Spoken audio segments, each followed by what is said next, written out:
नमस्ते दोस्तों। क्या आप जानते हैं कि दुनिया की सबसे famous soft drink Coca Cola में सबसे पहले कोका की पत्तियों का इस्तेमाल किया गया था, जिससे कि कोकेन पैदा होती है। कोका कोला को सबसे पहले एक दवा के रूप में बेचा गया था। और सबसे हैरान कर देने वाली बात यह है कि दुनिया की 90% से भी ज़्यादा आबादी कोका कोला को तुरंत पहचान लेती है। एक छोटे से फार्मेसी एक्सपेरिमेंट से लेकर दुनिया की आइकॉनिक ब्रांड्स बनने तक कोका कोला की कहानी चौंका देने वाले फैक्ट्स और कंट्रोवर्सी से भरी पड़ी है। तो चलिए शुरू करते हैं कोका कोला का रोमांचक सफ़र, जिसने दुनिया की टेस्ट को बदल दिया।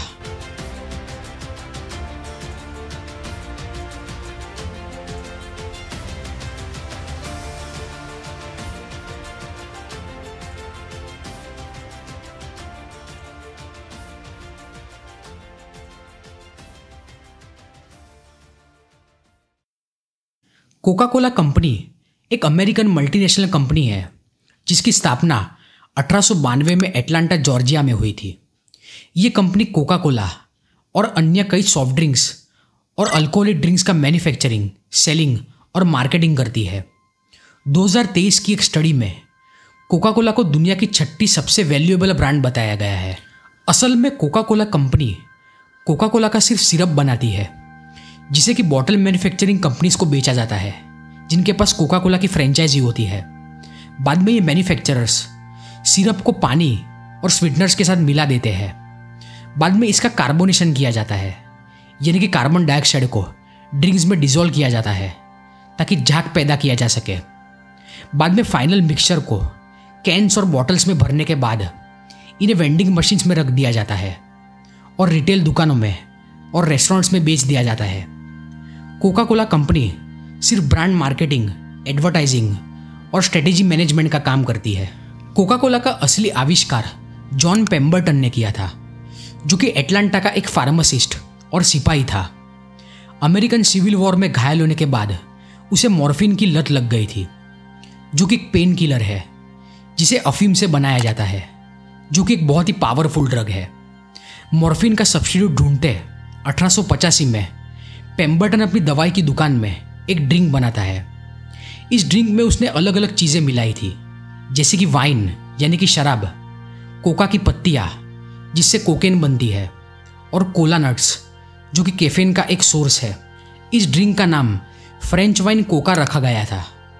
पेम्बरटन ने बताया था कि इस ड्रिंक का उपयोग थकावट और सिरदर्द दूर करने में किया जा सकता है। 1886 में जब एटलांटा में शराब बैन कर दी गई थी, तब पेम्बरटन ने इसमें से वाइन का पोर्शन हटाकर इसमें कोला नट्स और कार्बोनेटेड वाटर मिला दिया था और इसे एक नॉन अल्कोहलिक सिरप बना दिया था, जिसका नाम कोका कोला रखा गया था। इसकी सबसे पहली बिक्री एटलांटा के जैकब्स फार्मेसी पर की गई थी, जहां पर एक गिलास 5 सेंट्स में बेचा गया था।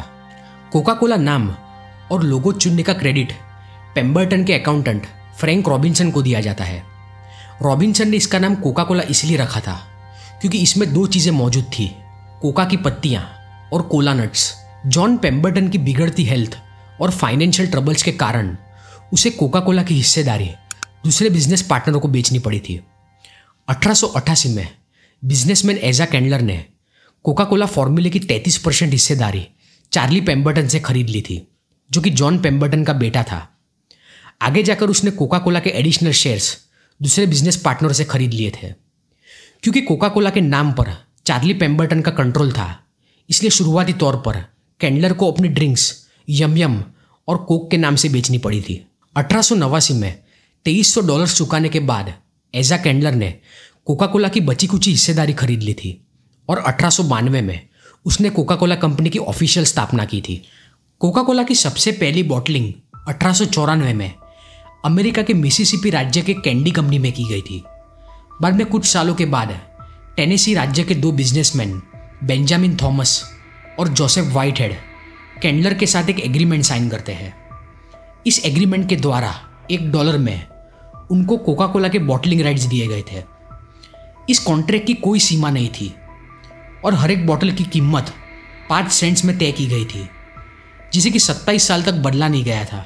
इन 2 बिजनेसमैन ने कोका कोला के बॉटलिंग राइट्स को सब कॉन्ट्रैक्ट भी किया था, जिससे कि कोका कोला का बहुत ही रैपिड एक्सपेंशन हुआ था। इस कॉन्ट्रैक्ट के टर्म्स बहुत ही अनक्लियर और कंफ्यूजिंग थे, जिससे कि बॉटलर्स का कोका कोला पर कंट्रोल बहुत ही बढ़ चुका था और इसकी वजह से आने वाले सालों में कोका कोला को बहुत ही लीगल इश्यूज झेलने पड़े थे। साल 1919 में अर्नेस्ट वुडरूफ की ट्रस्ट कंपनी ने कुछ इन्वेस्टरों के साथ कोका कोला को एजा कैंडलर से $25 मिलियन में खरीद लिया था। इसमें से $20 मिलियन के शेयर्स पब्लिक को ऑफर किए गए थे, जिससे कि कोका कोला एक पब्लिकली लिस्टेड कंपनी बन चुकी थी। 1923 में अर्नेस्ट का बेटा रॉबर्ट वुडरूफ कोका कोला का प्रेसिडेंट बन चुका था। रॉबर्ट की लीडरशिप से कोका कोला पूरी दुनिया में फैलने लगी थी और एक ग्लोबल ब्रांड बनने की राह पर थी। कोका कोला में तरह तरह के इंग्रेडिएंट्स यूज़ किए जाते हैं, जैसे कि कार्बोनेटेड वाटर जो कि कोका कोला ड्रिंक का 90% है, स्वीटनर्स जिसमें कॉर्न सिरप या फिर शुगर इस्तेमाल की जाती है, कैफीन जिसे कि कड़वा हटाती है, फॉस्फोरिक एसिड जिसे कि खट्टापन आता है, कैरेमल जो कि कोका कोला का कलर है, और नेचुरल फ्लेवरिंग्स जो कि कोका कोला का ट्रेड सीक्रेट है, जिसे मर्केंडाइज 7X के नाम से भी जाना जाता है। ऐसा कहा जाता है कि कोका कोला कंपनी में सिर्फ 2 एम्प्लॉयज़ कोका कोला की सीक्रेट रेसिपी जानते हैं, जिनमें से दोनों के पास सिर्फ आधी आधी रेसिपी है।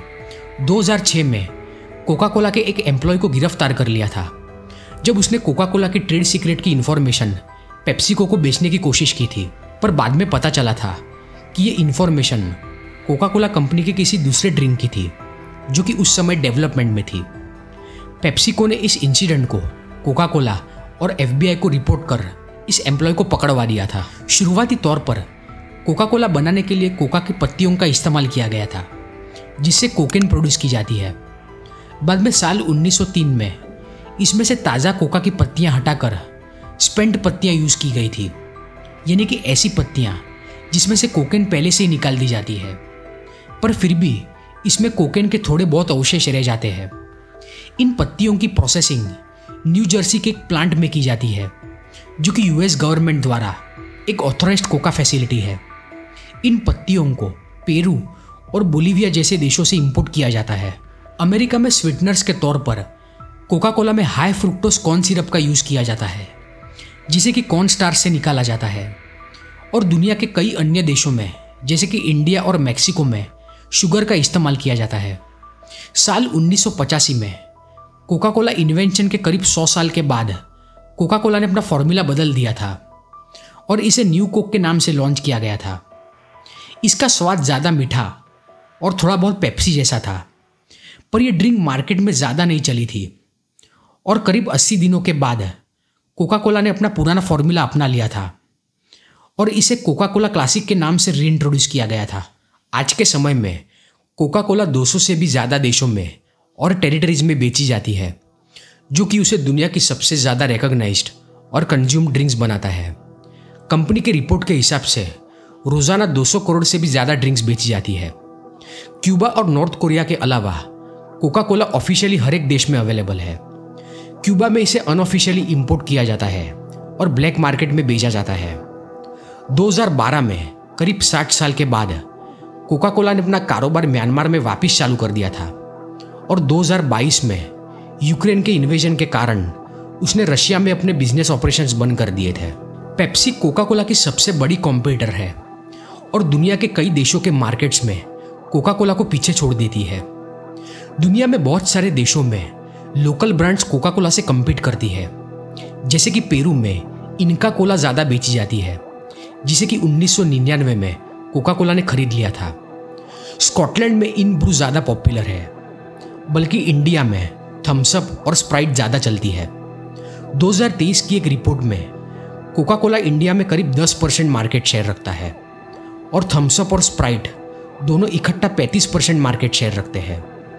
इसके अलावा कोका कोला दूसरी पॉपुलर ब्रांड्स की भी मालिक है, जैसे कि फेंटा, माजा और मिनट मेड। कोका कोला जैसी सक्सेसफुल ब्रांड्स विवादों के बिना रही नहीं है। 2000 के शुरुआती दशक में कोका कोला और उसकी एक कोलंबियन बॉटलिंग कंपनी पर आरोप लगाए गए थे कि उन्होंने कंपनी के यूनियन लीडर्स को धमकाने और मारने के लिए डेथ स्क्वाड्स हायर की थी। कोका कोला को अक्सर क्रिटिसाइज किया जाता है क्योंकि वो ऐसे ऑर्गेनाइजेशंस को फंडिंग करती है जो कि शुगरी ड्रिंक से होने वाले हेल्थ प्रॉब्लम से लोगों का ध्यान भटकाती है। कोका कोला को दुनिया का सबसे बड़ा प्लास्टिक पॉल्यूटर बताया गया है, जिसके कंजम्पशन की वजह से हर एक मिनट पर करीब 2 लाख प्लास्टिक बॉटल्स मैन्युफैक्चर की जाती है। आज कोका कोला सिर्फ एक ड्रिंक ही नहीं बल्कि एक ग्लोबल पहचान बन चुकी है, जिसने लोगों की संस्कृति और जीवन शैली पर गहरा प्रभाव डाला है। अगर ये वीडियो पसंद आया तो इसे लाइक ज़रूर करें और अपने दोस्तों के साथ शेयर कीजिएगा। और ऐसे ही इंटरेस्टिंग वीडियोस के लिए चैनल को सब्सक्राइब करना मत भूलें।